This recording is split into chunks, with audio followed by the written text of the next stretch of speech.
Morning.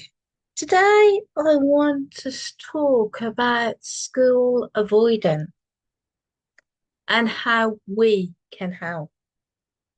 If your child is avoiding school, it's rarely because they're naughty or lazy.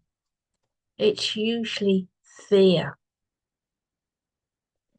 Fear of something that they can't quite explain.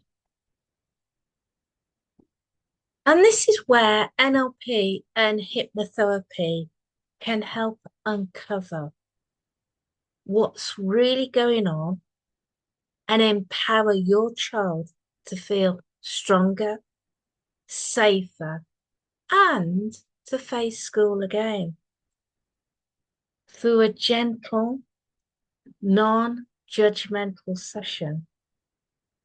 Your child can begin to build the inner tools to manage worries, feel braver in school situations, and start reconnecting with learning and friendship.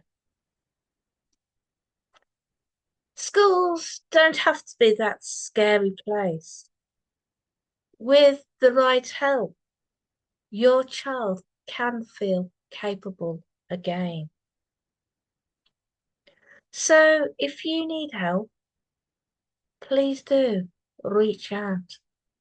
Catch you on my next broadcast on Thursday, where I'll be talking about confidence building for children. Speak to you soon. Bye.